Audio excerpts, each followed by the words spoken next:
Hey, seventh grade, I miss you guys. It's Mr. Matthews. This is our English class. This is our second lesson for the week. Earlier in the week, you read or watched a story about what it takes to prepare for the Olympics, and you answered a few questions, and you did some short answers on a story about Steve Jobs.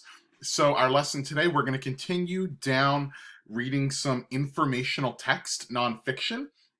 So this story, which you should have received or your parents last week, or you got it in the packet, or excuse me, if you didn't get it, I'm uploading it to Schoology. It's called "Where'd You Get Those Kicks?" Where'd you get those kicks? And kicks is kind of a slang way of saying shoes. All right, kicks. So I'm going to read the article to you, and then I'll read the 4 questions and answers, and you take the quiz in Schoology, okay? Here we go. Where'd you get those kicks? Part 1. What shoes are on your feet right now? The odds are good that you're sporting a pair of sneakers because pretty much everyone wears them, from LeBron James to your grandmother. But it wasn't always so. Over 100 years ago, people mostly wore stiff, ankle-high leather shoes. Imagine how your tootsies would feel if they were stuck in a pair of these all day. Then, in 1916, along came flexible, rubber-soled shoes called Keds, and the sneaker was often running. Here's the lowdown on how the sneaker became the superstar of shoes. Part 2. The year after the first Keds were made, Converse came out with its All-Stars basketball shoe. The high-topped sneaker with its non-skid soles let basketball players fly around the court. These days, a basketball phenom endorses a sneaker and everyone wants a pair. And as it turns out, that's nothing new. In the 1920s, basketball star Chuck Taylor tweaked the design of the All-Stars shoe and scrawled his John Hancock on it. The sneakers were now called Chuck Taylor All-Stars, making Taylor the first athlete, but far from the last, to back a sneaker. Chucks quickly became the go-to sneaker, not just for basketball, but for all sports. From 1936 to 1968, it was the official shoe of the Olympics. But why are there so many sneaker styles now, if high tops were so great for all sports? Well, they weren't. All-Stars worked for basketball, but not so much for other sports. So in the 1970s, companies started making low-rise shoes for running, and before long, brands were churning out sneakers for every sport imaginable, including tennis, wrestling, and even skateboarding. Almost overnight, instead of owning just one pair of kicks, you needed a whole closet full of them. At least, that's what sneaker manufacturers wanted you to think.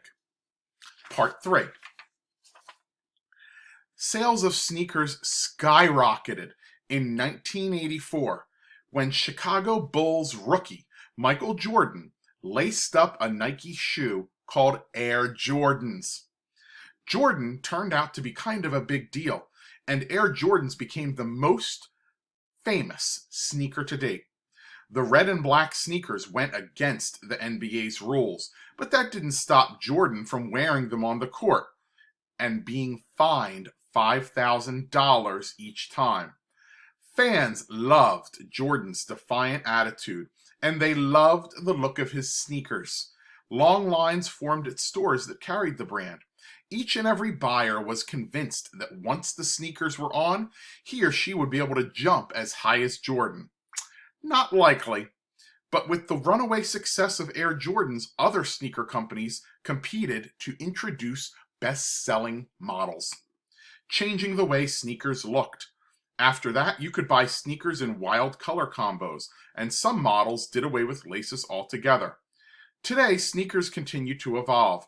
There are sneakers that use 3D printing technology and sneakers that connect to your smartphone, allowing you to track your every step. And Nike even created a basketball sneaker that laces itself for a snug custom fit. Now you don't have to bend over to tie your own sneakers. Sneakers certainly have come a long way. And who knows what the future will bring? Maybe sneakers that can do your homework. All right, that's the end. I'm going to read you 4 questions and answer choices, and you're going to answer on Schoology. Here we go. Question 1. What is this article mainly about? A. How Chuck Taylor All-Stars sneakers became so popular. B. How 3D printing technology is used to make some sneakers. C. How Air Jordans became the most famous sneaker in 1985. Or D. How sneakers have changed since they were first invented. Question 2. Think about the events below. Which of these happened before low-rise shoes for running were made?